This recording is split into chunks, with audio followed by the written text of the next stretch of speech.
Assalamu alaikum mbaɗi no lalu ngali konto ngali bismillah na Gambia bitilo kibarol to men kabonali na London Angleterre banko kan Allah albari malum falli fadera ngala mo lalu be konto ngali bismillah na Gambia bitilo kibarol to bari namanam bula Gambia bitilo kibaro kono Omar Cisse mandi modata ko nga ST play ngaje ko ST kanunte bale mati kira moti malon ko alala lungolu ning jaliba play da wara track ko dem play da fasa fo nga ST play je felentin dol ba fe nyola jam Facebook live jam bari ngala mo lalu be konto ngali tentu bari Omar mbafule aske jannim kibaro be banna be ST play da namanano bi fanam aske no nga samana na soma kibarol to bari ngal be konto ngal bismillah na Gambia bitlo kibarol to men kabana na London Angleterre banko kam nal badi malum falli fadera konto doni kunto konton ro kola silence na bula Gambia kunto kibarolu sina kunto kibarolu jibe bari mbela moy lalu jay lambadul tentula atol moy lalu men ka kafuma Facebook live nyin temmenna anatol men ka bulan no radio Vibes FM kemeni woro tombo kling akitara jibunti men felenting manjay kunda sate o kono nimboro mbadi ngolu silence jibe kenda kunto kibarol to nyaat do man jibe kenda kunto kibarol la nyaat do man kibarol to album le ko kafume ko Captain Ibu Jallo me alon ko abenum AFPRC mansa kunda kono atele keton AFPRC mansa kunda la diamulati iko mentata kanyam fo $1,700,000 ikate wole dundi nun a bank account do kono me alon ka wole yele nun Switzerland banko kam o kera bank account me alon ko iko mansa kunda ma bula yelo la bari a fongola ya yele a fongola dia kan ni nyon kuma kan sifal ni kuma kan kotanolu men yalon ko wolel bedenning kodo dunya na fintinyala president koto jamela mansa kunda lo kuto lo wati follow bulu abo be kera fentime alon ko e ko cewa dole ya sata jane commission akera motime alon ko kata dum aya meta do ko la banque central bank kata do ko ke central bank kabo 1994 kana 1997 lo ma fangola ate kuma jamalu sata kumodol fangol men alon ko be den daily observer kibar janjam bunda soto nyala ay kumodol fanan sata men alon ko lel be dending kodolula mansakundala kodo soto nyala kabin tumo men na fango ye gambe masakunda ton nun kudeta kola bari ko ku beden wo kibaro la ulbebe kala fentime alon ko mba jibe la mba fanu dali nyaata demanding mbali kalam tan la kibar la me alon ko wala beden nin kuma kangol la men bota Gambia High Muslim Senior Secondary School la principal bulu eto lel diamata kaysani je ko karandingol men finita wo video me alon ko karandingol le do nya manewo keje e ko karandingol men ba kono ani men ba be ngonin ko ma na do ngonin ko ma e ko molle me alon ko foyto se bay karam moto drom Gambia High ni muslim na nyim principal lolu e to lay nyon ko makan sifalu sada kele ni ko aytandi ani la kamfa ko video me alon ka finta nun commento akere fenti me alon ko molu diamata ko la moli yela ni ko ayitandala bari fam fam den wo video ko lo be kala fenti me alon ko mba jibela mba fanunda le nyato me jibelo fanan kala kibar la me alon ko be dending businessman do la ko mem muta nyomi akere moti me alon ko e ko ala kido me alon ko wala babulu e ka dimmaye mona fa wala ay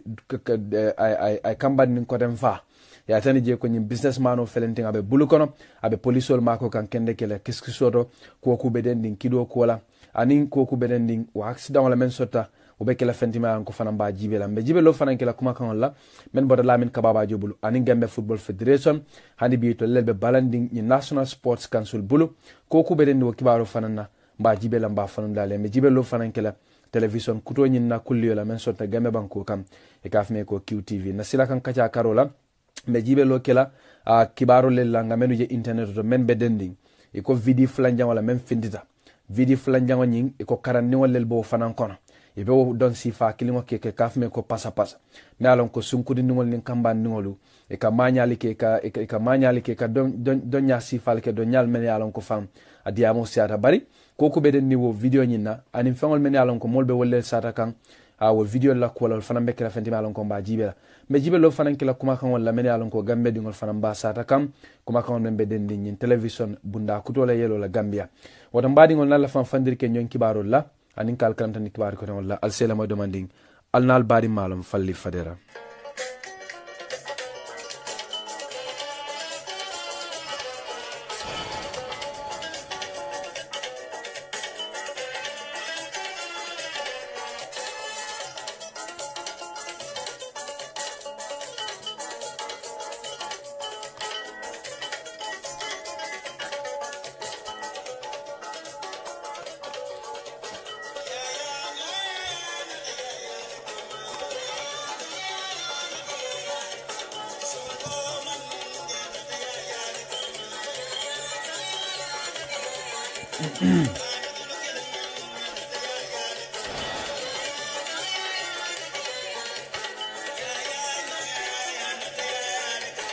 ambari ngol wole mu jalba ko yarati ako politiko nata nyoya lela nyoya damma nata wolela ngali konto ngali bismillah na gambe bitlo kibarol to men kabonal na London Angleterre banko kam alnal bari malum falli fadera konto ndodin kundo kibarol jibo ko la silansina bulan na gambe bitlo kibar folo kono mbo folo la ni menna wole mu kankularti membota office of the president ka jama mulu kala mutandi ko e ko soma jumalungo December karotili folo la mbeni samen kono ko abe kala public holiday ti Gambia banko kam kibaru le sani je ko de ko kadun somale mu maulud nabit ya sani je ko atele mu lunti jamale mellon ni gamo lungola ya sani je ko ni gamo lungo dunde atele ka ke lunti me alon ko e ka kila nyi mala wululungo jura wo lungola ya sani je ko de e ko wo lungo bunyana hormo kamba e ko Gambia man sakunda presen Adama Barola kango kan e kankularo ke ko somata kela do ku lenti Gambia banko kam ya sani je ko be kela public holiday leti e ko nyi gamo dunde jamal ka kidimani nyamenna wole mu ka Quran karawol lelke ka sukol fanan la ka ondol fanan kake ka ondol men yalon ko be den nin kila nyi mala balu kenyala anin kol men yalon ko ay molu bula wallella kila nyi ma sallallahu alaihi wasallam e ko Abdullah ni Aminata dimmalem ya sani je kata wuluta Makka banko le kan Saudi Arabia e ko afuduta meye wole mu naka di jaduti e ko anu futu keta moti me alon kani wala futu wosiyo kata ta kayen fo sanji mwani lulu ya sani je ko kola na futu mo ko tangole ko kibaro lu ya tani nyamena ya sani je kata nyim president Adama Barrow kabe duala muslimul be gama dimala nimbaro mbari ngolu nse jibe ke kibaro do fana nga men soto jamme alon ko abede ni kankularo do le fana na member office of the president kajima mul be kalamatan the president Anes Bay kurmala nala Gambia banko kan ka kibaro lu men fon je internet oto aninga kibaro lu men muta kiba talani kiba janyenal bul Gambia banko kan wol duye metani wala mo ko Sierra Leone le president e ko nyintem men na be Gambia banko kan natalo lu men finta internet oto wole president Adama Barrow fintindi anin president Anes Bay kurma airport oto anin fanam Gambia mbedolu kam wato menna ye convo nyinta e silol mutatarinke ya saniji natalo lu men yalon ko ngeji internet oto mol findita e silol kam fandi ka tanyin president Adama Barrow ni Anes Bay kurma bendum ka ka jiaku ko kibaro le tanyam ya saniji ko biri bota airport oto e ko nyim banku nyaton ka fulolu e tara Q City men felendin ko lolu sato kono akira dulati dementi yalon ko Gambia la private television bunda folo be tarla siri wallet ya sani je ko Q City nyin ko Mohamed Diallo ba koma je mudlalti dementi alon ko fenjama lel beje fengol men alon ko be dending yurwa karola ya sani je ko international sports center beje ya sani je ko international swimming pool fanan beje ya sani je ko kola fanan e ko kumfal be tarla je anin fen ko tangol men alon ko e be dending menna wole mu balbanyo to fiati anin fanan fanyandi wana nyum fen sifa ko tangol kibaro le tani je ko president Anas Baya Kurma e kanin nyim president baro biri mabeta ato wo ikola mabe o kola ato QTV wo Q City dayale bengoto e ko ibe dunna badi mbung kacha be dunne de mawol tema e be kaja kala kula men be den Gambia ni Sierra Leone la badi yala ya tani je ko no batala kacha be dunna inin kibatala nin kiba janjennal tema nimbaro do mbadi ngolun se jibe ke kibaro do la men soto jang men be den Trust Bank Limited la e ko men ye fengolu sika ka atala loptanu fulal tema men flenting Gambia banko kam ya sandi je ko kodo men bita kanya na fo dalasi wuli kema dalasi ko jorangol men yalon ko ni hema kodo de sita kanya fo dalasi wuli kema dalasi wuli tallulo ko Trust Bank e wollel sika ka tala fara fene General Hospital ning SAU Major Health Center tema ñun be kala do ko bunati men be North Bank region kono Trust Bank ko ito le ñi ñong dema sifa ke ñi jaral bundalu la ka Gambia man sakunda mako aninke fasa ela katolu kan be menike kan kaje ko de ye jari kenani jaralo yurwandi Gambia banko kan sako fam banko la nyomi karola ya sani je ko dem ikate nyin lop nyin dirbe ngodunde e ko wolu sorota te nyin November karina kono andi comme ministre meme man jati kenani jaralo ko la memu Mrs Safi Loti aning Trust Bank la managing director Mr Ibrahim Sala aning Alpha ba ko men kama man jaralo la karola aning jati kenda karola e ko lel mabeta atanyin dirbe ngolto ya sani je ko nyim bem fulol to birim ministre be diamu kanje ata duye meitandi wala muka ko nyim manke a signa frodi Trust Bank be mansa kunda makola a sani je ko Trust Bank meta la bake kallo ka mansa kunda fasa banku do ko sako fang jati kenani jaralo la karola a sani je ko nyin kontano na se wota bak ako katu ye makoro men ke nyin loptan fulol la tay nyin loptan fulol men la tay ako nyin mu loptan bundal leldi jaral bundal leldi men yalon ko ikum mata bake bankolo karola katun jemudulati dementi alon ko musu jamalu kabulu jeleto jemudulati dementi alon ko iko mo jamal fanan kata wala ni dewta ya sani je ko de iba kata kam bake ko ya sani je ko ni demaro dunde fenne malon ko be nafa ba sambala nan jenkole ko ya tandi nyamena nyinin kuma ko tan ko wolle sadata to dirbe ngoto andu men be diamata je be la kontano ni sewo tandi atanyin Trust Bank la nyin demaro nimborodo nse jibe ke kibaro do langa men soto jaw kere kibati me alon ko be den kuma kanala membota Gambia la information minister bulu kaf me ko Demba Ali Jao atele mu minister te me marlin kibaro ni chokinyolo kola Gambia banko kam atele diamata kaytan je ko Gambia man sakunda manta sonna toti lana tambola dinot anin dinola na tambilalu fanan ako man sakunda te sonna ila dungola Gambia banko kan andu man sakunda fanante nyaadi ala wolfe ako katu nyin lana tambilalu nyin dino lan na tambilala ko jama eto lelka waliyo samana bankolu kan e ka waliyo samana molu tema e ka fatan fanso fanan samana bankolu kan ani mol fanan tema tarinke dulalto e kata nyin Demba Ali Jao ate nyon kuma kan sifalu sada tilikilin karambengol to men ketanun wadi sotanun komanto banko journalist solie ya tani je ko bengo nyin e ko Ahmadiyya Muslim Jamaat wolel ba koma ya tani je ko tilikilin karambengo e ko yake journalist solie pour que karandi anin kela longoni fahamuro warandi membe dending dino kibaro safenyala anin dino kibaro janjanyala ya sani je ko minister Ali Jawabe diamu kan wolto ya sani je ko kuma kan jawolu anin fanam ka dinolu landi nyokan anin fanam ka dinolu fasa nyokan ako nyinu be mu kulelti men yalon ko jama ako lel ka fitnol samanan tarinke bankolu kan ya sani je ko journalist la do ko dunde sako dino la karola ako ay hakiltu sile kada duya sani nyamena asani je ko de ako dino mu fenneti malon ko akame siata bak asani je ko ako nimmomo be ko ku fala ko ni be kibaro kibar jenjenda dino karola ako enyanta katakelele kaje ko de be mem fokan ay koyma e be mem fokan akana ke fenti malon ka be fatan fanso sambala e be mem fanam fola kana ka fenti membe konnante ya sambala banku dingol tema asani je ko ni wakata drum ako le ka fitno sabo anda ko dino fitno kule malon ko naketa aka sembo ka wara baka tinyaro fanan ka wara ako dalilo kamba kiba talal ni kiba jinnalu nyantale hakilotu bake dino kibaro janja nyato anim fana ni bakila ebe kolmen fana fole salon e kakat e kata fana ke kaje ko de e kana fatam fanso dun dinolu dammawol tema e kana konnante asamba dinolu kam e kana dunya baliya fana samba a dinolu fana dammawol tema ko ayatan inyamena ko nyindin kuma kotawlu nin kiba tala nin kiba jinali hakilotu woto akuna diata alay a dina fitno be kala fenzi malon ko gambe be jam falala bak bara ko kiba tala nin kiba jinal men mabe to bengoto akabe hakilo fana bulandila police bula journalist ya silo na asatolo memmu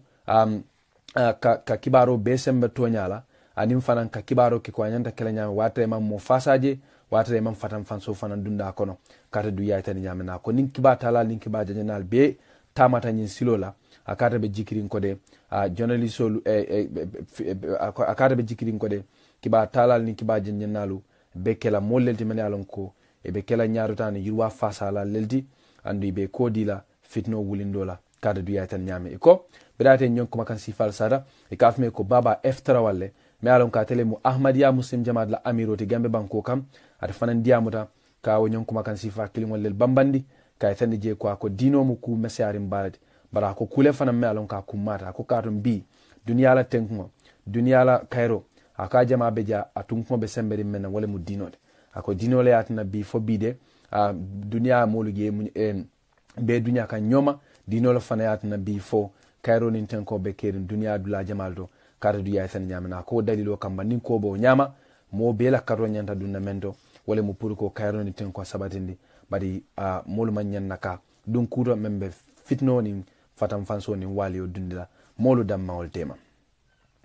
nin borodo mbari ngolun se jibe ke kibaro dola ngamen sote jabo kira kibati malon ko abe dending bembale la menketa London Angleterre banko kanjang akira benti malon ko abe dending wo barika billion killing tulukolon wo tulukolon la malon ko wala Gambia banko kam tulukolon malon ko men siata tulo barika billion kilinti ko wala be ko Gambia be siri wala kam kibaro letan je ko Gambia man sakunda komando eto lebbe ngonyinke pour ka tulu company lu kala mutandi anim fanan ka tulu company lu kala mutandi tulo nankam wala Gambia be siri menkam bari fanan ka tulu company lu fanan keseng tulu company lu men yalon ko e be lafla pour ese contrat ko sotuno ka Gambia la nyun tulu kolongol sing anin ka Gambia makoy kaji ko de Gambia sa doku fo Gambia sena faje ya tani je ko bengo dunde ameje o kibaro janjang wala mo ami bojan sisodi me alon ko atele mu ministre te mebe marling me alon ko atele mu director di menyaton ka ke communication in press la office of the president atele be kibar atele be bantalan ko ning office of the president tema Gambia banko kam atele diam da kibar talani kibar jinenale ka tandi lako Gambia man sakunda ni London bengoke pour inin company si company men yalon ko ka tulolu singe ka tulolu doku pour ini si ye kala mutandi ni nema fembala me alon ko Gambia be siri wala kono ya tani je ko barwo kola fanam ka tandi lako de hanibi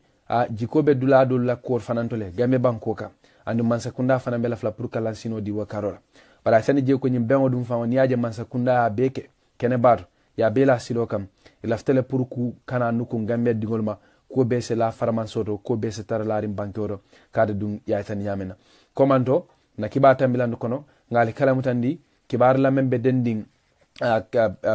kibar la membe dending kankular la membota tulu company do bulu kafme ko FAR limited aketa Australian tulu company ti men yalon ko kiskisro ke yirkaro ke Gambia banko kam andi la kiskiso ni yirkaro yaitandi la kode Gambia dumbe siring tulu kolom bale kan ya sani je ko eko Gambia be sirin tulo men nan kamo kan eko niya hayma barikola eko membita kan fo barika billion killing barika million keme eko Gambia be sirin wala kam andu mol men yalon ko le tulo do ko Kenya faham ya sani je ko ning atara ning keta kusorindi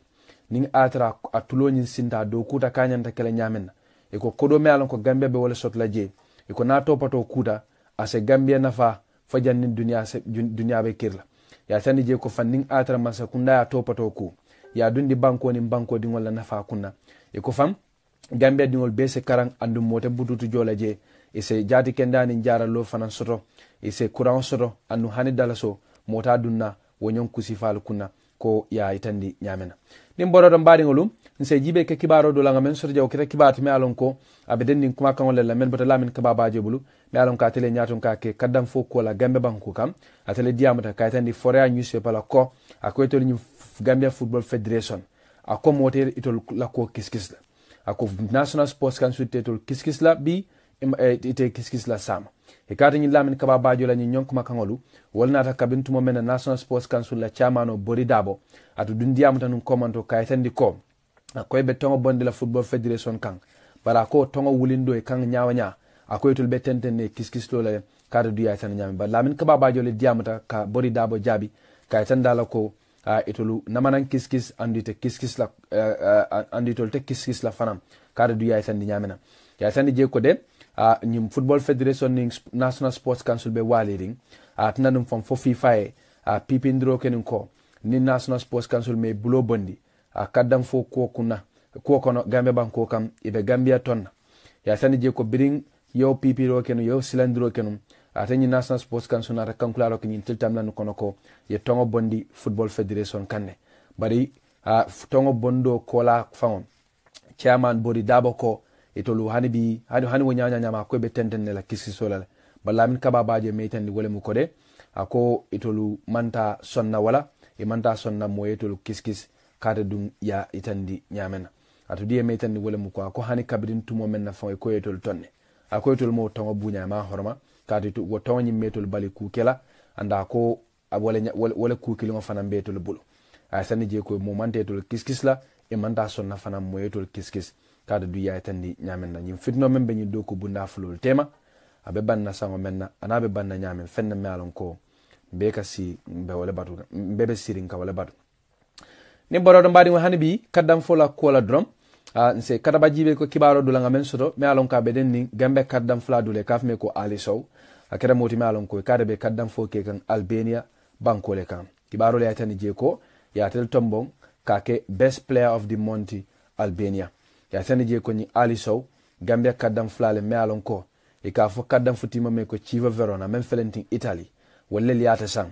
bari ya donto ni Albania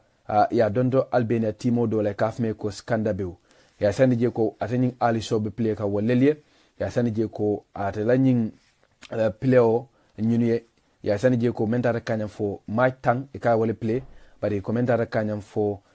goal nani wara follul fanga ka wo dundele ya sani je ko kola fana ka mo jamal fana makoy ka golol score wo dalilo kan anala kaddam funya e ko atani Albania kaddam fu bundana da tombon ka ke player of the month atani Albania banko kan jikobe je ko atani Ali Sow e ko abe murla Chiva Verona timo me alon ko wala liasika ka nyin timo don dala ya tani je ko de na murta woto jikobe je ko abe kala moti me alon ko abe wati jama sotla purka kaddam foke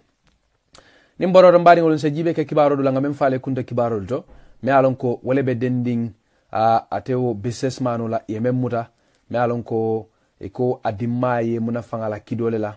ay kambandin kotem fa kibaru la tani je ko ni sorta SAO sate wala kono même felenting North Bank region ni businessman o kare to mod la min dafeleti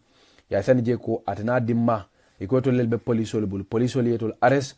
ni tiltam lan no kono kabintu mo menna e ko ni mod la min dafe dimma membe sanji tan nim fula ay muna fangala kidola mod la min dafe fangala kido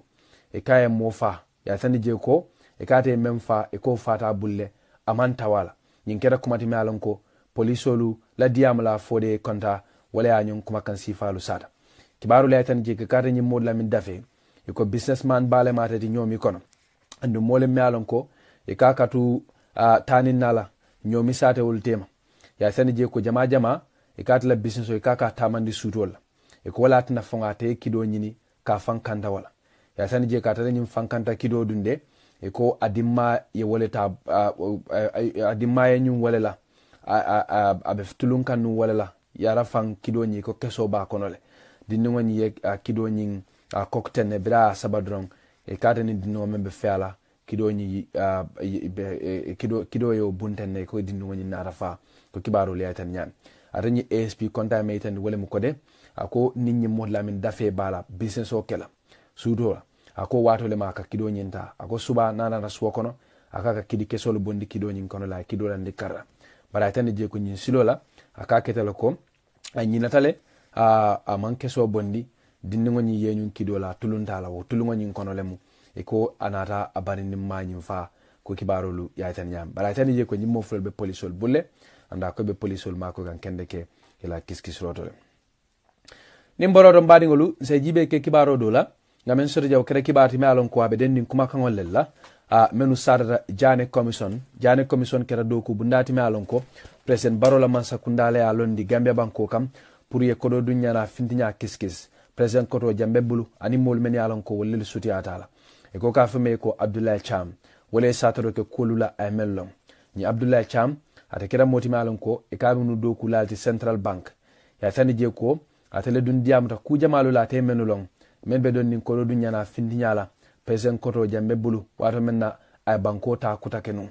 ya sani je ko daily observer soto nya fanam ni abdoulaye cham diamata ko la nin ku ran jama ya sani je ko atanyim abdoulaye cham birabe diamu kan daily observer newspaper soto nyala ato diye meitandi wole mu ko ako ikafo ako mansa kundale daily observer newspaper san Kenneth Best le tamu daily observer atele daily observer newspaper dadi ako mendara kanyam fo dola wuli keme fula dola wuli taworo anin sey ako daily observer newspaper sa wala ako I-22 men felentim Banjul ako dola million killing ako ya lo walela ay sandi je ko ako kodo men fanan dunda Banjul International ako kodo me alon ko yenyin daily observer sa walela ni I-22 anin Banjul International Airport ako bota dontor lebulu Taiwan man sakunda men dinu Gambia man sakunda wato menna president koto jambe ye banko tanun kutake ay sani je ko Taiwan e Gambia dontonum dola million tan sabani lulela ay sani je ko nyin ku sabolu sango ako nyin fen sabolu santa kodo menna ani do kuta kodo menna akoy boto kodo le kono kada du ya tan nyamena ay to du yeme tan wala muka ko tala baba job wala daily observer daily observer sango be tama kada du ya tan nyam ako hani invoice kaito nyin fango ako baba joble asamana no central bank bara tani je ka kenum president koto jamele la kango kan kada du ya tan di nyamena atanyin cham ala sataro kono akada du ya do ko dari central bank 1997 samala kada 2003 ata du ya tan di je ko dat la do ko mun mendi wala mu kaje ko de central bank kaitolu ani central bank accountolu betara la kuri betara topato kurin kada du ya tan nyam ata du ya metandi wala mu ko 1994 coup d'etat kola ako international community memu dunia bankolti anin kafolu akoy mansa kunda nyin sanson nanu memu present memu Gambia mansa kunda akoy sanson nanu asani je ko biro keta ako military council ni memu FPRC council nyinti jambe yemen nyatun ka jambe na kudeta lalu ako tata nun central bank governor kan itara central bank governor kan eko procession dollar million tan sabani lulola Taiwan pareta ka mansa kunda don tan men asani je ko ako biro keta ako be mansa kunda nata bank account o yele dulato government ko Citibank mu banki bunda balti men yalon ko e be tuba banko lel kam bala tani je ko man sakunda e bank account o yele ni Citibank la buloto men flenti New York ako captain Edward Singatani Ibu Jallo ako len mu signatory no bank account manam nyimmo fulolu ako nit ñu ma sannu ko dote bondino lo o bank account e men yele no New York abara tani je ko ako nyalla bon la Edward Singata nata fo purisa to bondi o signatory kono manam o sign lalu kono bala ko Ibu Jallo o tobe no mol kono le men yalon ko wollel mu signatory to account kada du ya tan di nyamena adum fanantende nda kay tan je ko de ako biri waketa ako menda kan fo dollar dollar million tan saba ako ye wole follow bulan wo Citibank account nyin kono ay tan je ko kola ako na dollar million fula dundije anda ko kola fanena dollar wuli keme fula dollar wuli mo dundije bara tan je ko kola fana ko kol be kerin kola akoy kafme ko captain Ibu Jallo akaye dollar million saba bondi wo bank account nyin kono a dundi a Fansung bank account kono me alon ko ay woyele Switzerland banko le kam a Fansung private account akaye dollar million saba bondi wo New York bank account le kono a transfer at fon la bank account kono me yele Switzerland kada du ya tan nyam ako biri woketa akoy nata kan soto man sakunda bulu ko itol man Ibu Jallow bula wala ako birwa ketele mu man sakunda nata delegation wulindi ye ki Switzerland banko kam pour yeta wo dollar million sabo pour yeta dollar million sabo taji ay sani je ko ako delegation même bota Gambia kata Switzerland banko kam wo dollar million sabo kola ako governor central bank koto même Famara Jatati aning attorney general akana ta kundi mo fango akoy to lel tata no Switzerland kawo dollar million sabo ko tama kada duya tan nyamen ar dum fanantenda ka satar ke kujama la men yalon ko ay wala long men yalon ko lebe den demar la men nyanta bola num fang Libya bulu ay tan je ko Gaddafi nyanta num president Kodro Jambela man sakunda sola num kodola men tata kanya num fom dollar million tan saba bara ay tan je ko kodo nyim manna ko labang la kodo nyim manna na atani je ko kodo nyim fon la ko atna la num fam fo dudu bami jagne même num finance permanent secretary aning ali ngom kara fo Baba Job itara nun Libya pour ko o dollar million tan sabo ko nyintama dollar million tan sabo me alon ko Colonel Muammar Gaddafi nyanta wala dilela kadu diya tanya bara atani je ko kodo nyim manna na ala sataro fanan kono akomenda rek kanyam fo dollar wulitam ako central bank ya dinu Mohamed Bazi la num ya diala num puru dum kuran ko kunanu ko motuba banko kan asani je ko de ako kola fanam dollar million kilin dollar wuli kemelul fanan ako ya dinu Baba Joble tatu ya tanyam nyinin kuma ko tongola te wollel sara kumol men yalon ko wollel beden nin kulla ate menu long men yalon ko wollel beden nin ko do dunya la findi nyala president ko to jambe bulu nimboro do mbari ngolun se jibe ke kibaro do fanana ngamen so de jaw kra kibati me yalon ko abedending video la me alon ko nga ko falenu na kunta kibarol keto pasa video di mem finta nun komando kibarol ya tani je ko de iko Gambia High ani Muslim Senior Secondary School la principal olu wallu dun diamuta ka sasiro ke Ministry of Basic and Secondary Education la pour ise sembo la faytulu kan ka karanding sale ba ka karandin tanning ka karandin sale bay karandin sale men alon ko wallel finita video do men alon ko wallel yow do nya mañake men yalon ko lel fanam benu wo bengo nyin koma kibaru le tani je ko dem atani karambum fulol la principalol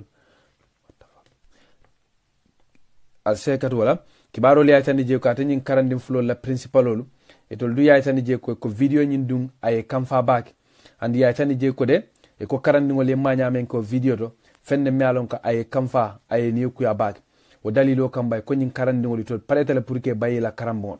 bari ko men loi be laari nyamen itanyin dindingol bayno la karamboto nyama watara Ministry of Basic and Secondary Education man ala ko kibaro le atani nyamen ya tani je ko nyin karambon fulolo ito lafaka karandin seylel bayila karambol nyin karandin seul be ko to mu grade 11 student lelti ya tani je ko mo sabal be kono e ko mo sabal be kono e ko mo sabal be kono wol dolbe grade 10 le aning 11 ko kibaro lu ya tani nyame ko do fon be je fam iko dum fam grade 12 karandingol di fan ko kibaro le tanyan komando ngal kalam tan dina kibaro to ko video dole fintan internet do a janjanda video nyin kono karandingol men yalon ko uniform o bela Gambia High uniform ni Muslim Senior Secondary School uniform o bela ye do nyaalu ke do nyaal men yalon ko a maneta baki do nyaal men yalon ko sunkutningol ni kambandingol kene bato e be nakiri nyola ka do nyaa manyal ke do nyaal men yalon ko muluntan kulel digambe banko kam akona ta ke fentime alon kay mo jamal le datu yalarin mo jamal le fanan ni kuya meye mo jamal ni kuya wala mo ko akera karam mo la fanan kono anu karandingol le beje karam to uniform fanan bela ya sande je ko dem e kata nyin ka principal fulol men be Muslim ni Gambia High e ko le safro ke Ministry of Basic and Secondary Education kanne ke sasi pour ise ton pour ise son itoluma pour itol senyin karandingol bayno e la karambungol to etol dum ko kibaro le atani nyamenna etol duye metandi wala mu koy ko nyin ko dunde e ka adimo warta bak bar kule fana me alon ko kay etol terrain ne bak e ko Gambia High la principal o ka fa me ko luntang MBJT ato dundi amata kay tan je ko karam wala board of directors wol fanan sontale pour nyin dindingol fanan se bay anda ko tulay tol bela frine pour Ministry of Basic and Secondary Education finance so itoluma pour itol sen karandingol bayno ya tan je ko ning Ministry of Basic and Secondary Education man song itoluma pour yen karandingol bay e ko tol be fonyola ila do ko le ko tol pareta wala ko silang e pareta ka ko fongola ndi wala ko ya tan nyamen e ko ku fulalemu nyin dindingol ye baylemu waray tol ye fonyo ila principal ya la nyin karambungol do ko ya itani nyamen e to ko kadu nyin dinningol ye menke e ko hormanta yalem e ko menke ten malbal yalem andi ko dalilo kamba foy se ma nyin dinningol la ko anyanta kel nyame ko e to lafaka taman ser betole lande e ko kadu ni o manke anyon kusifa se 50 nole ko ya itani nyamen wonyon kuma kan sifa kilingol wolel bota muslim senior secondary fanan na principal buli ka fa ko lamin kemarom ata dum fana me itandi ya tani je ko wo bengo nyim fon kidata fon la karamboto ata nyi lamin kemarom ata diamu da bengo nyin kenyalla ata lalle tero kono akoy ka fo kafo me ko Banjul Red Cross Society ako wolele safro ke karambo nyin kan ka karambo nyin dani puritol se munafan karambo nyinna ka wonyon ben sifak ako yetol safela num ko etol lafaka bengoleke katu ibe kodi nyinol la ako etolu nata songima bara ko etol malon num ko nyem ben sifa Banjul Red Cross link be wala kala etol la karamo kono kada du ya tandi nyamena aytani je ko ako etol sondema wo dalilo le kan ko katu Banjul Red Cross link ko etol be surarin kodol la ay la faka kodol lelke andi man kodo soto sila wo dalilo kan na atna fam foytol yewo bengo nyinke pour ka kodo nyini kada du ya tanya bara tani je ko tolu me yetol taren wala muko Red Cross fon alpha albeje nyi nyon kusi fa kete nyala e man kuka kodo kada du ya tanya bara ko birata nya video nyinje akani yoku ya fon ay tani je ko labon la man video nyim fon be jibe no ka ban ay tani je ko hanning amanke principal ya fonte akate mu wulu lalti akolat na fon de aman video nyim banno aka kam fara ni yoku ya sunuta ako birwa keta nyamo kono aka emergency disciplinary committee meeting o command ay tani je ko nyin kacawol to andi be d'accord te kamben dako nyin karandingol fose bay ni wonde e ako ete taman ser bete itandila kare du yaay tandi nyamenna Gambia High School fanan head gal me alon ko a telemu ka karamuto sunkuti ngol la nyaton ko de ka fa ko chane kamara ata fanan diamata le kay tandi je ko nyin dimo warta baake bara ko kule fanan me alon ka yetul niyoku ya baake ako meyetul niyoku ya wala muko aytul terolu aytul karamuta dinni nyolu je wole je video kono bo nyum manya sifa ke kam ako sam fa akata kam malu le fango ate Gambia High uniform fango dum moliani waje kada duya tan nyame ha sane je ko itol bessa siro kala karambo alfa la pour sanyi dinni wolta ye bay akada duya tan nyame na ko kadu ni nyon ku sifa manke akase 50 nole kada duya tan nyame nyinin kuma ko tangulu ata nyin kibar kayto nyi wollel safi mbadi ngol limbororo kada ba ken se jibe ken na sila kan kaca kibaro la ko ngaitan dal la nyamenna mo jamal lu diamuta atenyin pasa video la mealon ko ko ngaitan dal la nyam kunto kibaro to e ko video flanjango dole fanam findita video flanjango mealon ko karan ningol fanam be nyon do nya sifa ke kam mo nyim pasa do nyaade ya tan yi ko ka fu karam mo me ko West Africa Senior Secondary School même felentin kani fin sato kono e ko fanan na karamuto dinnol walele nyon do nya sifa ke karambungo nyim fon kono video nyim kono e ka karandingo je ni la uniform modu sunkuri no nin kambano identa nyola yela nyokan ka donyal ke donyal men yalon ko a maneta back ya tani je ko video nyim finza mol fanan ba janjan kan internet do bari modol fanan be je le men yalon ko wol dumbe la ni ko aytan dikan wo video nyim na janjan wala e ko katun men ko video nyim janjan e ko manyan na janjan na e ko katun video nyim na janjan wo manta ku bola nyin kota video nyin na janjango be kol jamma wala wajabindila e ko video nyin na janjango dunde abe amanta nyin dindingol nafara abe kol sendila ko mala drum wo dalilo kamba e ko ibe sasir dolu ko ibe sasiro kala a janjanna la puri kana janja bar men fanan ko ba men ba janjanka wol ko ba janjankan dalilo men kamba wala mu purka molu hakilo blandi ko nyin kusi fal be kerin na banko kan nyantale nga ko jibe nga diamu nga bang katun fotalem ko fotalem fasef e ko namam fode ko bina tendendal wala tan fan silande mo jamalu molbe wariri nyin ko to baaki ba nimboro mbadi ngol ku ko tan mealon ko molu ba kacha kan nyin temenna Gambe internet o karola wala mu nyin private television bunda la yeloti Gambe banko kam akere fendi mealon ko Gambe di jamale diamuta ke la kontanu ni se wetandala adabo nyom mo sifa kono wala mu adabo nyom mo sifa kono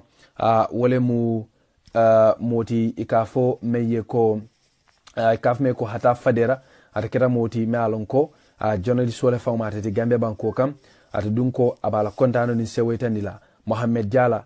katol labe men ke kan Gambia banko kan sakofan abe julani safar bunlal men yele kan ay tani je ko television kutola nadunde ako kubeta ku kendelem anda ko men fonga ya nyinyandi men ya beteyandi wole muko Gambia sanji mwanni mfula tilo domole president koto jambela man sakunda kono nyon kusi fa man sotaje ay tani je ko kiba janjan bundalu men boko television ni radio lu akwela siya banko kan akaka tara banko la nafaledo abetalla demokrasi la nafaledo kada dum ya itandi yamenna ay tani je ko Mohammed Jadunde mole mealon ko aba kata kam bake banko la julani safaro karola akada dum man fensoto kafo namanke kala kontanu ni sewetandi anim fanam ka duwaye fo movementi asetimma e kaf mem fane ko Mr Sedili me alon ka fanan ka diamu ko jamalula Gambia ko la tarinke internetor afanan diamu ta kala kontanu ni sewetandi Mohammed Jala katola anala TV television station o yelola aytani je ko kubeta ku kendelem aytani je ko sanji tanni ako sanji tallulu ni fula kola bankola fansoto kola ako ka television fulanjang soto banko kam ako mu kubeta ku kendelti anda ko kukilin koyta tema wala mu ko ako nyimbe kiba tani kiba janjango Kenya fali na kende kele Gambia banko kan anda be banko dingol fanam ma ko lele kila fahamro warandi kada dun ya itandi nyamenna kafo me ko Safi Sonko ada fanan diamu tare kafo meye ko pata PC dikan me alon ka be America banko kan afanan ka diamu ku jamalla men yalon ko be dendi Gambia kola afana yatani je ko akonyi mu kubete ku kendeleti kada du ya sandi nyamena ata du ya sandi je ko akonyi mu kuleti me alon ko akabe nafa bala sambal na banko e ani banko dingol mbadingolu ngal be jayi ngal tentu alala moy kunyi makan alal badi malom mfalli fadera be kum faro kela na Gambia bitilo kibaro la janne ngala moy lalu be jayi ngal tentu albella moy kan dawda albella moy kan nyama falbel njibe kam Facebook live le nyin temmenna wala falbel moy kan radio to Vibes FM Gambia banko kam ngal be jayi ngal tentu Allah kafomma na Gambia bitilo kibaro to jam alama suto to diala alama tilo to diala alama betan kala katanin katatolla wassalam ala baraka